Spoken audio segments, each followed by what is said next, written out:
Is 2024 the year that the Bills get past the Chiefs in the playoffs? We're checking in on Kansas City and offering my top key for Buffalo to get over the hump today on Locked On Bills.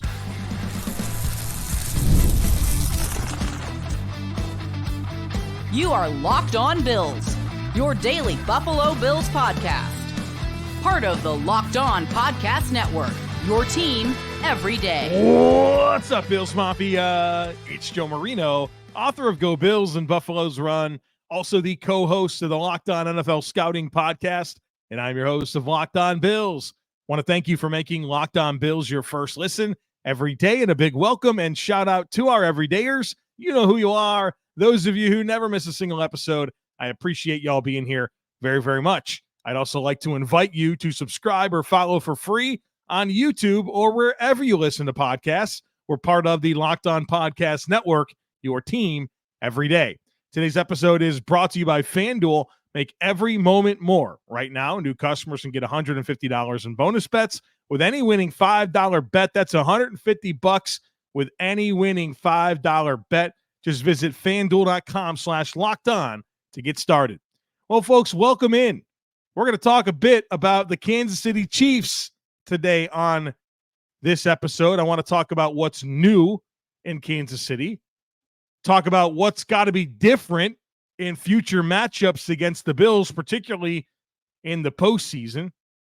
And then I want to give a little bit of analysis on the long-term outlook for Kansas City, the decisions that they're facing, and what type of staying power they have as the class of the NFL.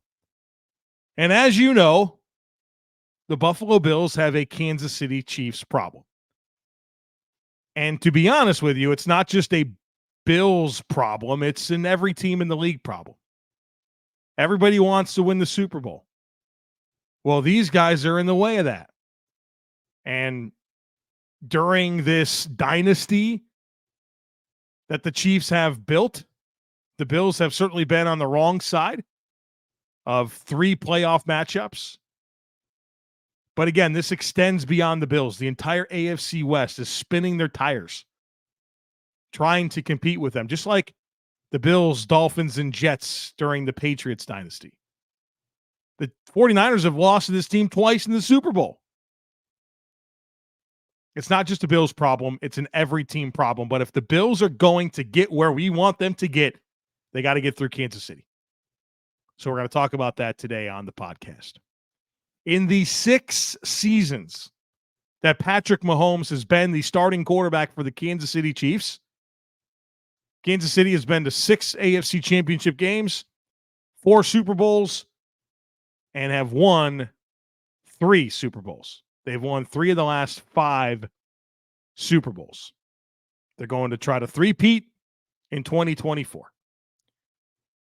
And for as much as it feels like there's a big gap between the Bills and the Chiefs, there's really not. The Bills let them off the hook 3 times in the postseason. All 3 of those losses, the Bills let them off the hook. Had a 2-score lead against them in the AFC Championship game. 13 seconds. I mean, if there's ever an example of a team being let off the hook in the history of the NFL, it's that game. And then most recently, the divisional round this year, where I feel like the Bills had every opportunity. So what's got to be different? What's going on with Kansas City? That's what we're going to explore. So what's new with the Chiefs? Well, there's some new and there's a lot of the same. Patrick Mahomes is still there. Travis Kelce is still there. Just signed a 2-year, $34.25 million deal. But where they've had some turnover on their roster is at the wide receiver position. They, of course, no longer have Marquez Valdes-Scantling. That guy plays for the Bills. But they've made 2 significant additions to their wide receiver core. One being free agent Hollywood Brown, who's a small, speedy receiver. And then they drafted in the first round Xavier Worthy, who's a small, speedy receiver. So a very clear emphasis on getting faster at the wide receiver position. Certainly they want more explosive plays down the field. Certainly they want more yards after catch certainly those two guys can provide that. Now, of course, Rashee Rice kind of emerged as their number one receiver, not the number one option in the passing game. Of course, that's Travis Kelce, but Rashee Rice as a rookie became kind of that guy at receiver. Now, I think a lot of those opportunities were schemed touches and getting to spots, and Mahomes and Rice had some good chemistry, and we'll see how that evolves moving forward. Obviously, there's some big off-the-field questions with Rashee Rice with some of the trouble he's gotten into this offseason, so we'll kind of see there, but kind of felt like he was on his way to being a big part of this equation for the Chiefs on offense. Then, of course, they're going to try to continue with Sky Moore and Justin Watson, Kadarius Toney still around. But I think you look at this receiver core, and it's about Hollywood Brown, Xavier Worthy, and Rashee Rice. On the offensive line, the Chiefs are swapping out their left tackle. Donovan Smith came over on a one-year deal, veteran left tackle. He has not been retained, and it looks like it's going to be a combination or a competition, between Wanye Morris, who was a third or fourth round pick out of Oklahoma last year, who started some games and had some good moments. And then they drafted in the second round Kingsley Suamaiatia out of BYU. I'm sure those guys will be duking it out to be the left tackle. Now, the rest of the unit remains intact. Left guard, Joe Thuney, he's outstanding. Center, Creed Humphrey, he's outstanding. Trey Smith at right guard, he's outstanding. And then Jawan Taylor, who's handsomely paid, but to me, a very, probably below average starting right tackle.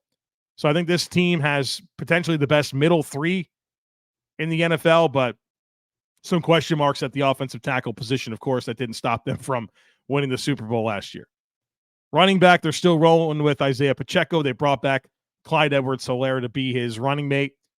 On defense, we've got some turnover here. When it comes to the edge position, it's really the same group, except for you have Charles Omenihu, who's a good defensive end for them. He had a late season ACL tear. I think that actually happened in the AFC Championship game, if I'm not mistaken, somewhere in the playoffs. It was late in the season. So he's got an ACL tear late. So that's, going to put a lot of 2024 in jeopardy. And they'll be relying on Felix Anduke Uzoma, who was their 2023 first-round pick, to pick up some of that slack. And Felix in 2023 as a rookie only played 218 snaps, with 61 of those coming in a meaningless Week 18 game. And, in fact, his playing time decreased as the season moved along. He'll be relied upon heavily to step in and help fill the void left behind by Charles Omenihu. Defensive tackles are literally the same. At linebacker, Willie Gay, he's out. He's been pretty established starter for them over the last few years. He's now a member of the Saints. But, of course, they still have Nick Bolton and Drew Tranquill and Leo Chenal, and they opted to pay Drew Tranquill. They got him on a bargain free agent deal in 2023. They signed him to a long-term extension after a very good season. At safety, it's Justin Reid and Brian Cook. Brian Cook, of course, coming back from injury. Mike Edwards was an important part of that safety rotation last year. He's now with the Bills. But I think if Justin Reid and Brian Cook are healthy, they're going to be just fine there. Now, the big switch on defense is at cornerback, where they traded away L'Jarius Sneed, who's as good of a corner as you're going to find in the NFL. I think, obviously, some long-term concerns over his knee, in addition to paying him, kind of led to them trading him for a very modest return to the Tennessee Titans. And we've seen Kansas City just kind of roll through corners. Charvarius Ward, Rashad Fenton. These guys just kind of come in and out in Kansas City, and L'Jarius Sneed, the latest example of that.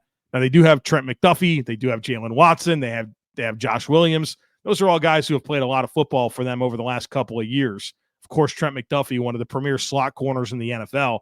Maybe he'll kind of take the Sneed role of following other teams' top receivers, but then Watson and Williams have kind of been platooning opposite of Sneed for the last couple of years, and now they're going to have their opportunities to be kind of full-time starters with, I think, Chamari Connor, this safety slot corner hybrid player, also factoring into the mix. So they're positioned well to do three safety stuff with Connor, Reid, and Cook, and then if they want to put Connor in the slot and then move McDuffie around to go with Watson and Williams outside, that's going to be their formula in the secondary. And then at punter, they They no longer have Tommy Townsend, who's one of the best young punters in the NFL, but they did sign Matt Araiza, who we all know coming out of San Diego State, a Bills draft pick, all the talent there, the questions there as well. That's another change to their roster. So some turnover here in Kansas City, a lot the same. Swap out your left tackle. You've added speed to your wide receiver core. Charles Omenihu's going to be hurt to start the year. A little bit of turnover at linebacker. L'Jarius Sneed no longer in the mix. I don't think you can look at Kansas City right now and say they're a better team or like they're a more talented team that they were last year, especially when you consider L'Jarius Sneed. But, of course, benefit of the doubt, 3 of the last 5 Super Bowls, Patrick Mahomes, nobody's really panicking over any of that stuff. And I think most people think, well, yeah, the Chiefs are probably going to three-peat. Well, the team that can crash the party is the Buffalo Bills. And so on the other side of it, I want to talk about specifically what has to be different for the Bills in the playoffs to be able to get over this hump that is the Kansas City Chiefs. So be sure to stick with me. Folks, the NFL schedule has been released. You know, the Bills are hosting the Chiefs this year, and the Bills have several high-profile games, so many big games across the NFL. Maybe you want to get to some of them. If you do, check out Game Time. Game Time is the fast and easy way to purchase tickets for all the sports, music, comedy, and theater events near you. The app is awesome, easy to navigate. They specialize in last-minute tickets. They give you flash deals, a seat view on the app, and I also love this. The prices are all in. No surprise fees coming at the end. They tell you the out-the-door price right at the beginning of the purchase, so I love that. Plus, when you buy a ticket, they send it straight to your phone, so you don't have to dig through emails to find it. So take the guesswork out of buying tickets with Game Time. Download the Game Time app, create an account, and use code LOCKEDONNFL for $20 off your first purchase. Terms apply. Again, create an account and redeem code LOCKEDONNFL. That's LOCKEDONNFL for $20 off. Download the Game Time app today. Last-minute tickets, lowest price guaranteed. All right, folks, what's got to be different? What has to be different? Oh, man. Well, what I think it really comes down to is something that is a lot easier said than done. The Bills have to do a better job defending Patrick Mahomes. I am not going to sit here and tell you that they're going to shut him down. They have to shut down Patrick Mahomes. Nobody's shutting down Patrick Mahomes. This guy's been as good of a quarterback in the history of the NFL to start his career. But the problem is he's more elite against the Bills in the playoffs, which is really hard to reconcile because the Bills have had so much regular season success against Patrick Mahomes. In the regular season, Mahomes against the Bills is 1-3. In the playoffs, he's 3-0. During the regular season where he's 1-3 against the Bills, he completes 64% of his passes, 277 passing yards per game, 7 touchdowns, 5 interceptions, and a passer rating of 85.1. Those are pedestrian numbers if there ever were pedestrian numbers in this current era of NFL football. In the playoffs, he's having his way with the Bills defense. 3-0. Completion percentage of 75. 306 passing yards per game. 8 touchdowns. 0 interceptions. Passer rating of 126.6. Look, Patrick Mahomes is a good postseason quarterback, but his passer rating in all 18 of his career postseason games is 105.8. That includes 3 against the Bills. Against the Bills, his passer rating is 126.6. He's just playing way better against the Bills than any other teams. Again, regular season completion percentage, 64. Playoffs, 75. 277 passing yards per game. Playoffs, 306. 7 total passing touchdowns in 4 games. In 3 playoff games, 8. 5 interceptions in 4 regular season games. In 3 playoff games, none. I mean, the Bills are not – Mahomes is not having a difficult time. The Bills have sacked Patrick Mahomes in the playoffs a total of 3 times in 3 playoff games. That's it. And it's not like Patrick Mahomes doesn't get sacked in the postseason. He's been sacked 35 times in his other 15 career playoff games, 3 in 3 games against the Bills. In 3 playoff games against the Bills, Patrick Mahomes has 0 interceptions, 0 turnover-worthy plays. He's just having the time of his life back there. It's too easy for him against the Bills in the playoffs. Situational defense against Kansas City in the playoffs, not good enough. In 3 playoff wins against the Bills, Kansas City is 55% on third downs. 55% on third downs. 67% scoring red zones in the scoring touchdowns in the red zone against the Bills in the playoffs in 3 playoff games. Those are numbers that are just way higher than the norm for Kansas City. So what's up with this? How can the Bills affect Patrick Mahomes more? To me, it starts with the defensive line. The Bills have to be better up front against Kansas City in the playoffs. This idea that it's something about Josh Allen and wide receivers, come on. I mean, it certainly stands out when Josh Allen has throws down the field that are dropped by Stephon Diggs, and Stephon Diggs can't do anything against L'Jarius Sneed, right? And like you want Josh Allen to outduel Patrick Mahomes. Josh Allen shows up every time in the playoffs, every time against Kansas City. He plays them extremely well. It's not about outscoring Kansas City in a shootout. Everybody's got this idea. Well, you got to outscore them. You got to get ready for the track meet, baby. Score all the points. That's not it. Kansas City's 3-1, including winning their last 3 in the playoffs where both teams scored 30 or more points. Their only loss in that situation was 2018 against New England in the AFC Championship game, a 31-37 loss.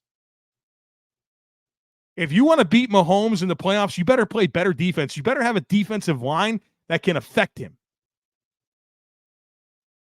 I think, and that's my core belief, defensive football, good defensive football starts with winning up front. To me, it's everything. How do you affect the passer with your pass rush? How do you stop the run? It's the defensive line. Bills' impact in the playoffs with their defensive line has not been good enough. And you've seen good regular season moments, like Greg Rousseau had a monster game one time against Kansas City in the regular season. A.J. Epenesa this past year in the regular season, monster game against Kansas City. Has to have more impact in the playoffs. And I think the Bills' coaching on defense has really kind of had a hard time finding out what the right recipe is. And again, I'm not asking to shut down Mahomes. That's an unreasonable expectation. He can't just be the very best version of himself all the time against you in the postseason. That's what's got to be different. And whether it's sending pressure, contain rushing Mahomes, playing normal, regular, straight-up defense, I don't think the Bills have been able to find the right mix. And for as much conversation as we have about the Bills' defensive coaching staff and how literally Joe Dana as a safeties coach is the only coach in the same position defensively year over year, and you certainly look over the last couple of years, you've lost John Butler, you've lost Eric Washington, you've lost Leslie Frazier. Okay. It's time for some new ideas here. Because they've had 3 bites at the apple. And it just didn't work out. That's why after that Bengals loss last year in the playoffs, I actually did a podcast and said, I respect the heck out of Leslie Frazier, but I think he's run his course in Buffalo. I'm excited to see how Bobby Babich and what he's got up his sleeve to be this defensive coordinator, how he can lead this effort to be better against Kansas City in the playoffs. So I think Bobby Babich pulling the right levers and having new ideas to kind of have a better outcome against Mahomes is critical. But to me, it's really the defensive line. A big opportunity for Marcus West, who's been the Bills' assistant defensive line coach for the last few years. Now, the full-time guy with Eric Washington moving on to Chicago, he's got to get the most out of this group. And guys like Ed Oliver and Greg Rousseau and AJ Epenesa, those are your young, talented defensive linemen. They've got to help you in these moments. Daquan Jones, kind of unfortunate the last 2 years, the 2 years that he's been in Buffalo, a guy that's been really, really durable most of his career. Didn't have him against Cincinnati, and then he was kind of coming off of that pectoral injury against the Chiefs this past year. You need that guy. Can Von Miller help you? I have no idea, but that'd be nice. That's what you paid him that $120 million contract to do, and he did it for you one time in the regular season against Kansas City, and then it certainly wasn't healthy enough to help you last year. Can that be different? Can Dwan Smoot be an X factor? Can someone emerge at edge rusher in this mix of like Javon Solomon, Kingsley Jonathan, Casey Toohill? Can your defensive depth make some plays? Your defensive tackle depth, you know what you have in Oliver and Daquan Jones, but whether it's Austin Johnson or Deshaun Williams or Dewayne Carter, the third-round pick, like, can these guys step up? You need some combination of this to happen. Those tackles, they can be had. You got to come up with the right pressure looks, but it's like what it comes down to is Patrick Mahomes literally just can't be the very best version of himself all the time against you in the postseason. Amazing player, as elite as it comes. But does he really have to be a 126 passer rating guy against you and a 105 passer rating guy against everywhere else? Right? Like, this is what the Bills coaching staff has to be on the lab thinking about this offseason. What different buttons can we push to get more out of our personnel to give us a better chance? People are talking Josh Allen wide receivers, man. All right, I get it. To me, it's about the defense. Can this defensive line play better in the postseason against Patrick Mahomes? All right, on the other side of it, I want to get into some of the long-term outlook for Kansas City, their cap position, their future cap position, some big expiring contracts, all of that, plus the age of some of their most important players. That's coming up here in just a moment, so be sure to stick with me. It's winner take all time in the NBA and NHL, and FanDuel is giving you a shot to bring home a big win of your own. Right now, new customers can get $150 in bonus bets with any winning $5 bet. That's $150 to bet on spreads, money lines, player props, and more. And they've got some fun Bills action that you can check out right now. Keon Coleman, they have him at plus 850 to lead NFL rookies in receiving yards. They have the Bills at plus 160 to win the AFC East. That's the best odds of any team in the division. They also have the over-under for Bills wins set at 10.5. So some fun stuff to get in on. Of course, the playoffs in the NBA and NHL, all the sports. Check it out. Visit FanDuel.com/lockedon. FanDuel, America's #1 sportsbook.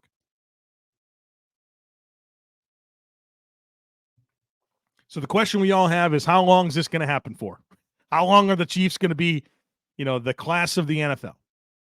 Well, I think one of the key things about Kansas City is it's about three players. Of course, Patrick Mahomes, and then there's that Travis Kelce guy, then there's that Chris Jones guy. And then the Kansas City Chiefs have done a very good job of just kind of filling it in around those guys. Patrick Mahomes' age 29 season is coming up. He turns 29 in September, and in researching that, I learned that Patrick Mahomes shares a birthday with my wife. So, Mahomes has got plenty of time. He can play for a long time still. Travis Kelce does turn 35 in October. So you feel like we're at least getting towards the end of the road there. And I think by Kelce standards, the regular season last year wasn't quite what we've seen from him in the past. And then, of course, he comes alive in the postseason. I think Chris Jones is entering his age 30 season. He turns 30 in July. And I think Chris Jones is a guy that he's going to age gracefully. These defensive linemen, these defensive tackles in particular, can play, into their mid to late 30s at a pretty high level. I think you just kind of saw that from Fletcher Cox. I think Chris Jones is going to be big-time impact player for another 4 to 6 seasons. Right now, Kansas City, $17 million in available cap space. So they got a few bucks, and you think maybe with that they could look at more defensive line depth. They could look at a left tackle if they don't like what they see in Morris and Suamaitea and whatever, Jawan Taylor at the right tackle. I mean, is this a team that could go and make a play for a David Bakhtiari on a 1-year deal? Yeah, are they interested in any of these corners, right? I mean, we know they have a plan, but Stephon Gilmore's out there, Adoree Jackson's out there, Xavier Howard's out there. Stuff to think about. So they got a few bucks to play with. Their 2025 projected cap situation is $16.5 million in available space. That comes courtesy of overthecap.com, who projects the 2025 salary cap to be about $260 million. I think that's potentially a very conservative estimate. So they're going to have a little bit of space next year. I think if you're looking for any hope in the Chiefs kind of taking a step back, at least talent-wise, which is interesting because I think maybe the last 2 years were seasons that they took a quote-unquote step back talent-wise. They won the Super Bowl. So I don't know how much it matters, but their expiring contracts are pretty significant after this season. Both of those young interior offensive linemen, Creed Humphrey and Trey Smith, those are expiring contracts. And I expect those to be massive, massive deals. You just saw Robert Hunt get $20 million a season. You saw Landon Dickerson get $20 million plus a season at guard. I think that's coming. I think those guys could both be $20 million plus per season interior offensive linemen. So those are big deals. Nick Bolton, that linebacker who's been a captain, their Mike linebacker, their signal caller on defense. Justin Reid at safety. Charles Omenihu. Hollywood Brown at receiver, and then Harrison Butker at kicker. So they've got some potentially expensive guys coming up here that they have to figure out. And I'm sure that they have all kinds of levers that they can pull. And I think Brett Veach, their general manager, has done a very good job of structuring deals in such a way that the cap hit in such a way that they're spread out enough in terms of how they're structured that allows them to absorb a lot of high dollar players. But one thing that I think has been as critical as anything with the Chiefs, and I talked about this in an episode, I think in February, is that I think the Chiefs have done such a good job of knowing when to let guys go, right, and move on from players. I think the Bills have done a pretty good job of that as well. But as you've seen the Bills now really move on from some guys, like this past offseason, right, we saw Mitch Morse and Trey White and Jordan Poyer, some big names, and like last year, Tremaine Edmonds. Kansas City's been phenomenal at this and not panicking about, needing to move away from a player. This offseason, right, they traded away L'Jarius Sneed. They let Willie Gay and Nick Allegretti and Donovan Smith walk in free agency. And they have a great plan of drafting and developing. Yes, L'Jarius Sneed is no longer here, but they did draft recently Trent McDuffie and Jalen Watson and Josh Williams, who are primed to take over. Yeah, Willie Gay's been an important linebacker for them, but they drafted Leo Chenal and found a nice player in Drew Tranquil, and they're not panicking there. Nick Allegretti, Washington paid him 3 years, $18 million. They're not going to pay a depth guard that just to keep him. They're not going to pay, another team paid him like a starter. Well, go ahead, man. And then with Donovan Smith at left tackle, drafting Wanye Smith and Kingsley Suamaitea, they seem to have a succession plan in place. Going into 2023, they let Orlando Brown and Andrew Wiley and Juan Thornhill and Colin Saunders and Juju Smith-Schuster walk. Still won the Super Bowl. Going into 2022, traded away Tyreek Hill. That guy's pretty good, right? Let Javarius Ward walk in free agency. That's like one of the better corners in the league. Tyrann Mathieu, they didn't panic. Melvin Ingram didn't panic. Byron Pringle, who signed a decent contract with the Bears. Going into 2021, they released Eric Fisher. They let Jaron Reed walk. They let Sammy Watkins walk. Going into 2020, they traded away Dee Ford. They let Emmanuel Ogbah and Kendall Fuller walk. They released Justin Houston. I think they've done a very good job of identifying when it's time to move on from players.